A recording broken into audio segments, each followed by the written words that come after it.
El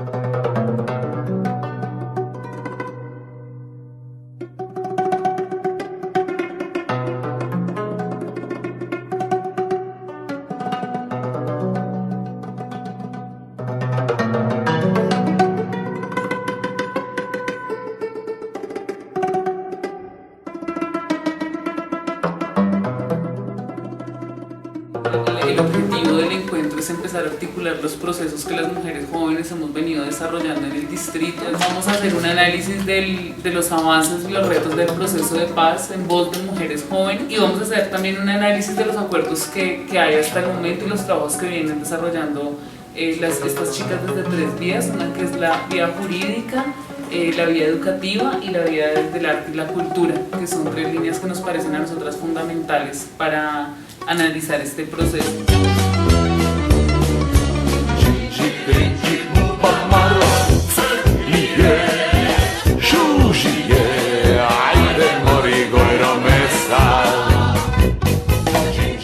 Uno de los elementos importantes de los diálogos de paz y, digamos, de la salida negociada al conflicto es el marco jurídico para la paz. Como con esta reforma de la Constitución, en términos de poder generar un marco amplio para que los grupos al margen de la ley puedan desmovilizarse y puedan hacer parte de una democracia inclusiva, pues hace, digamos, como el terreno un poco más accesible a que se pueda generar este espacio posterior de los diálogos de paz. Lo del estatuto de la oposición, lo del reconocimiento del movimiento social como un actor político importante. También identificar como la movilización y la protesta como formas de acción política, porque pues, precisamente si estamos hablando de otras formas de hacer política, de la construcción de un país distinto, de formas incluyentes de democracia, pues no podemos restringirnos al sistema electoral formal, sino que el reconocimiento de estas otras formas de hacer política, desde las organizaciones de base, desde la movilización, pues eso también es importante en términos de cómo nos estamos pensando el país y cómo nos estamos pensando la política y la profundización de la democracia con unos pactos sociales distintos, digamos que exentos o que busquen la no discriminación, las posiciones incluyentes, la diversidad y demás. Desde el movimiento de mujeres, pues no hay, digamos, como un término unívoco de cómo tratar el tema de la violencia contra las mujeres en el marco de las negociaciones. Hay diferentes posturas, digamos como que no hay una unanimidad en términos de postura. Pero sí es importante tener en cuenta que en términos de lo que tiene que ver con los derechos de las mujeres, pues súper importante la creación de la subcomisión de género, porque esto implica que los acuerdos o que las propuestas de las organizaciones de la sociedad civil pues van a ser revisados en clave de género. Si una apuesta de uno de los sectores del movimiento de mujeres, pues también creo que una apuesta política mía también por el tema que he trabajado siempre, que es como la violencia sexual en el marco del conflicto, sí fue súper importante que estos delitos se excluyeran de la amnistía. Y es la oportunidad para reconocer que la violencia sexual digamos que ha afectado diferencialmente a las mujeres en el marco del conflicto, que ha sido un delito que ha sido subvalorado, que ha sido digamos que relegado al campo de lo privado y que pueda salir a lo público, que puedan identificarse responsables, que puedan identificarse los impactos que generó en el cuerpo y la vida de las mujeres y cómo jugó esta violencia sexual en el marco del conflicto como estrategia en y para la guerra, pues es súper importante para la construcción de la verdad y para las garantías de no repetición.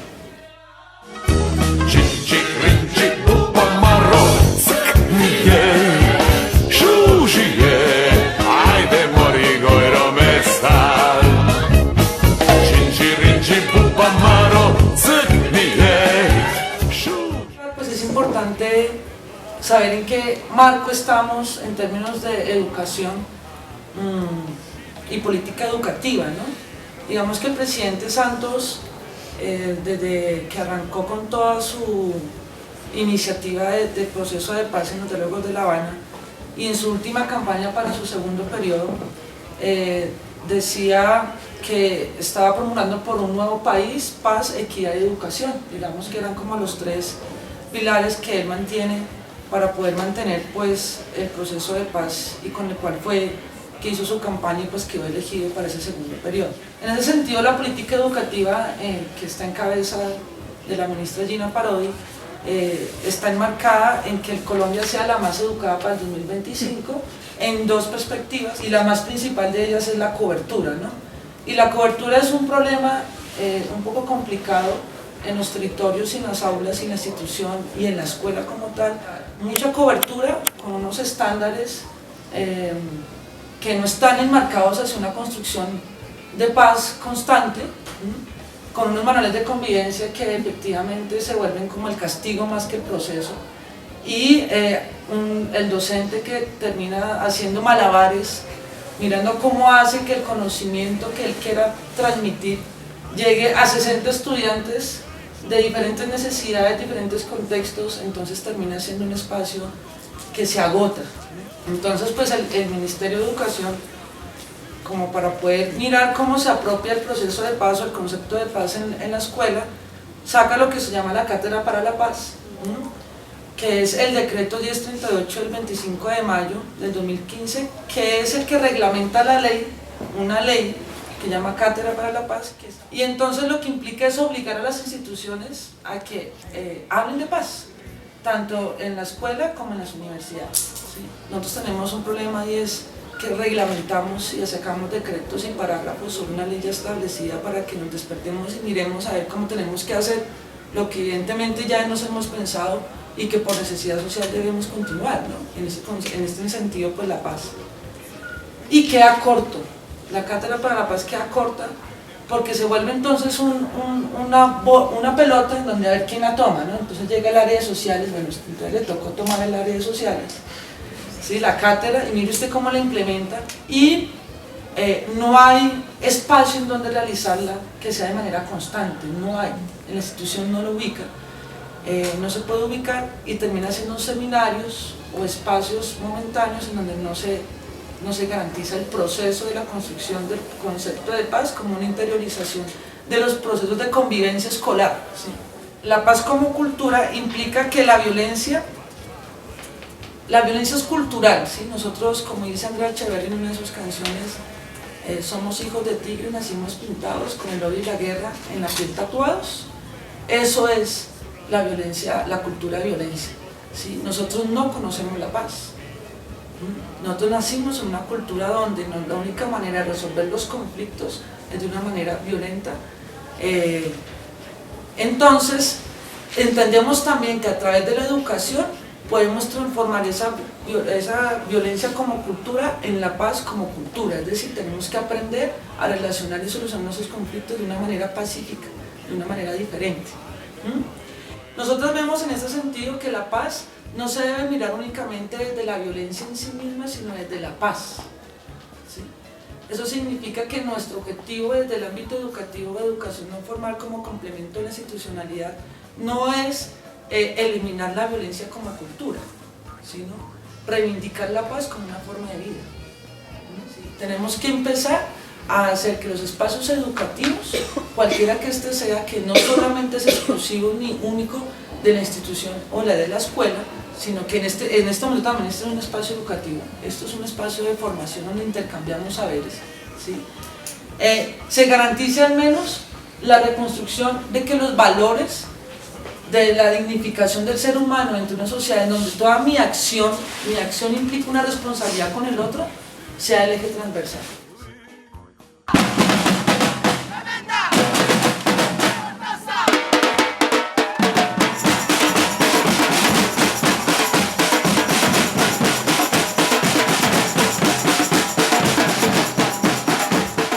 El arte en su tránsito por la guerra y en su pertinencia para la paz. Acá se señala como 3 puntos importantes desde la pertinencia del arte, pero también hay que señalar que el papel del arte en nuestro momento histórico y político no es el mismo de la vanguardia que tuvimos acá en Colombia.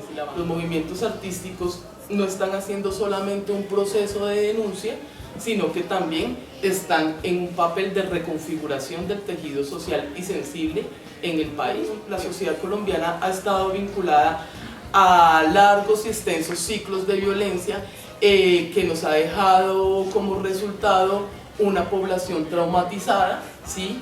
Una población afectada. Los colombianos y colombianas hemos perdido la confianza con el otro, ¿sí? Hemos perdido la confianza y la tranquilidad de andar nuestro territorio. El arte, como explicaba, se consolida como una herramienta para la reconfiguración del tejido social y sensible de la sociedad colombiana. Y el tercero, que es un poco lo que estamos viviendo, y es el fracaso de la lucha armada, ¿cierto? Se pensó durante un tiempo que ese cambio social y esa transformación social se podía hacer a través del alzamiento en armas. Ya la ruta armada no es una opción de pronto ni tanto para la población civil ni para las movilizaciones y las acciones que se están planteando en este momento desde la izquierda. Lo que permite el fracaso de las armas es la búsqueda de nuevas rutas para la construcción de la Colombia que se quiere. Es que las rutas de resistencia y de hacer política están cambiando. Que los territorios más afectados por la violencia se apegan a sus prácticas culturales y a las prácticas artísticas como resistencia y como protección y también como postura política dentro del conflicto. La educación popular, ¿sí? También empezamos a ver que la educación popular empieza a utilizar la práctica artística para las formaciones en los territorios. Creo que la mayoría de los procesos enmarcados en educación popular están utilizando las prácticas artísticas para poder realizar los procesos de formación, concientización y politización en los territorios. Emergieron muchos movimientos artísticos rebeldes que no se enmarcan en ningún partido ni ideología, ¿sí? Entonces ese es como el marco general de las tendencias en las cuales podemos ver las prácticas artísticas tanto de la academia como un poco desde las bases. En un país tan altamente violento, indiferente y distante muchas veces de lo que ha sido la violencia, encontrar una comunidad, además mujeres, porque la mayoría que adoptan muertos son mujeres, la mayoría que rescatan los muertos son mujeres, ¿sí? Empiezan a generar estas acciones. Estas son acciones que se pueden visibilizar como que hay posibilidades de reconfiguración del tejido sensible y social político a partir de la práctica sensible y artística.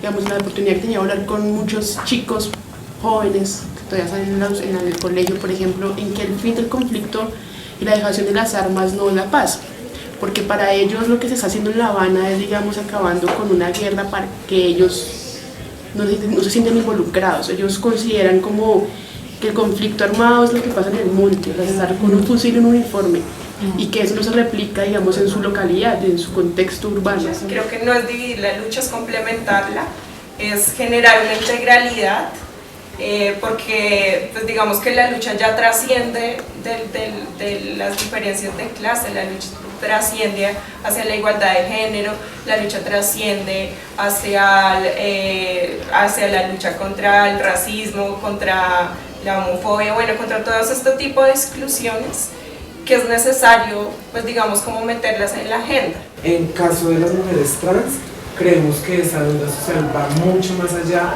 del simple hecho de ser mujer, sino de muchas cosas más que llevaron a estas deudas que tienen ahora la sociedad, junto con nosotras, el gobierno y el Estado también.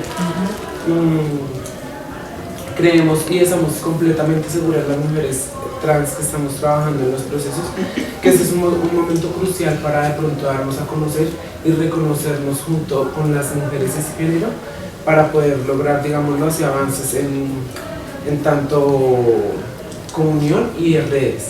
O sea, ellos ponen una mujer para que las mujeres supuestamente no nos enloquezcamos, pero igual nos enloquecemos porque la mujer que colocan pues no tiene la perspectiva política que tiene el movimiento social de mujeres. La paz como pensamiento divergente, yo creo que tenemos que aprender o tenemos que nosotros como maestros fomentar la educación basada en la diferencia, en ese reconocimiento de que todas las personas tienen cualidades diferentes. Eso da esperanza, ¿sí? Y le da a uno lo que tú decías, como la posibilidad de construir un país en paz para esos chicos, para mis hijos que tienen 9 y 4 años. De decir que la paz es mía, no es del gobierno. El gobierno es del acuerdo, ¿sí? Y es una responsabilidad, lo tienen que hacer.